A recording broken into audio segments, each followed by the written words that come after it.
Pemirsa, Anda kembali di Metro Siang. Kami sebelumnya sudah membahas terkait dengan kasus pornografi yang melibatkan anak-anak dan juga jaringan internasional. Lalu selanjutnya pemirsa, bagaimana seharusnya kita dapat menangkal agar kasus kekerasan seksual terhadap anak, termasuk juga potensi tindak pidana perdagangan orang ini bisa dicegah bersama oleh masyarakat.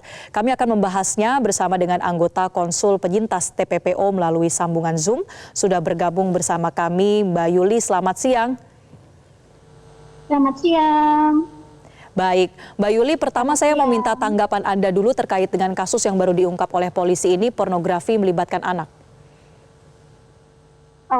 Menurut saya kasus ini tuh cuman puncak gunung es ya, karena kita tahu sebenarnya sudah sejak lama itu kasus ini tuh marak banget. Cuman karena tidak terekspos, jadi sebenarnya apa kasus yang terjadi ini hanya puncak gunung es, dan yang nggak terekspos itu masih jauh lebih besar dan lebih banyak jumlahnya. Artinya sebetulnya untuk kasus ini puncak gunung es bukan sesuatu yang baru, termasuk kalau bicara soal modusnya Mbak Yuli, ada child grooming di kasus ini. Apa yang kemudian membuat modus ini begitu berhasil untuk para pelaku dan bagaimana cara mencegahnya supaya anak-anak tidak terkena menjadi korban? Sebenarnya ini kan sesuai dengan perkembangan internet yang semakin cepat, tapi tidak diiringi dengan literasi atau cara penggunaan internet yang baik ya.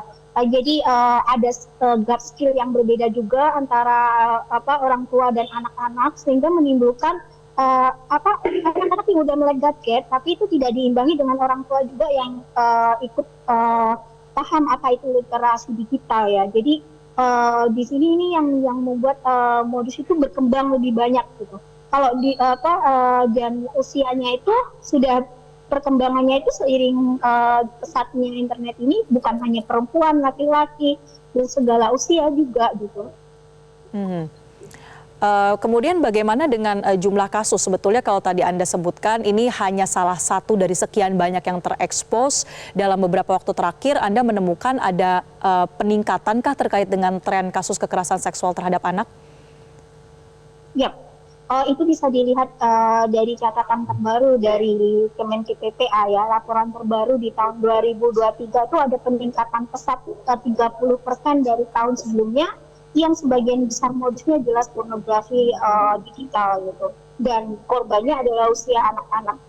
Jadi ini sebenarnya data-data yang sudah tercatat itu sudah melampaui batas gitu. Itu yang tidak tercatat jauh lebih banyak ya, tapi dari data yang tercatat itu terlihat peningkatan pesat dari tahun ke tahun. Bahkan di akhir 2023 ini sudah 30% peningkatannya dibanding tahun-tahun sebelumnya. Ada 1.500 lebih kasus pornografi anak yang sudah dilaporkan dan tercatat di data Kemenkeu-PPA.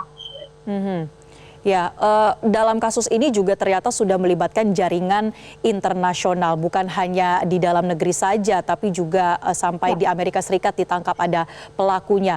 Nah, Anda melihat apakah untuk tindak kejahatan kekerasan seksual terhadap anak ini memang sudah terorganisir sebegitu parahnya, Mbak Yuli, sehingga menyebabkan suatu area yang tidak terjangkau begitu oleh aparat penegak hukum? Ya, pasti sudah terorganisir ya. Sindikat itu melakukan modus dan operandinya itu dengan sangat tersistematis dan masif. Tapi itu tidak diimbangi dengan kemampuan dari pihak berwenang dan pihak berwajib dan masyarakat yang bisa untuk kayak mengimbangi bahwa ini sudah sangat pesat perkembangannya, karena modus operandinya itu sudah tersistematis dan berkembang seiring perkembangan literasi digital gitu. Jadi dengan perkembangan digital, internet yang cepat, itu sudah tidak bisa terkontrol jaringannya. Jadi tidak aneh kalau jaringannya sampai jaringan internasional ya, karena kekuatan internet itu kan melampaui batas regional. Jadi kayak sudah tidak terbatas jaringannya. Itu mungkin yang saat ini sampai di Amerika, bisa jadi sudah jauh di ke kutub utara sana, kita nggak tahu. Karena kalau sudah dibilang internet itu kan sudah ruang tanpa batas. Artinya hambatan-hambatan yang seringkali ditemukan oleh aparat penegak hukum dalam mengungkap kasus-kasus seperti ini, ada apa saja, Mbak Yuli? Pertama, kalau saya melihatnya adalah dari pihak berwenang dalam penanganan hukum, mereka juga kurang pemahaman tentang perlindungan terhadap anak ya. Jadi kayak di sini harus ada apa ya perspektif pembelaan terhadap anak. Kadang ini stigma di masyarakat ketika ada korban anak-anak menjadi korban pornografi atau menjadi korban apa namanya pelecehan seksual dan lain itu dilabeli dengan anak nakal.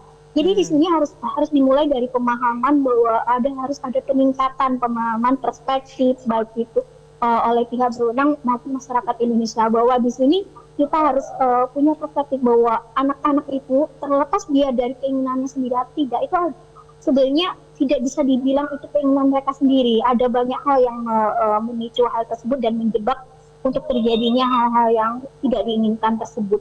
Jadi biasanya adalah dari pihak berwenang sendiri mereka kurang perspektif terhadap keadilan dan perlindungan terhadap anak. Ini perlu ditingkatkan lagi, termasuk implementasi dari undang-undang perlindungan terhadap anak yang sudah ada. Implementasinya di lapangan itu masih sangat kurang, gitu.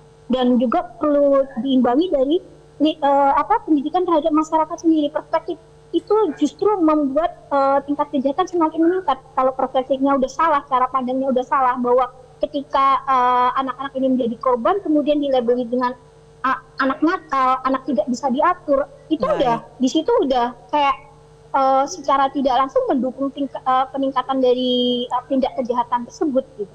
Baik, artinya edukasi untuk mendidik anak di tengah kondisi perkembangan teknologi digital yang sudah begitu masif ini juga perlu diimbangi begitu ya Mbak Yuli, sambil kita harapkan ada upaya dari pemerintah, aparat penegak hukum untuk menyediakan adanya kebijakan yang berpihak juga pada penanganan korban begitu ya Mbak Yuli.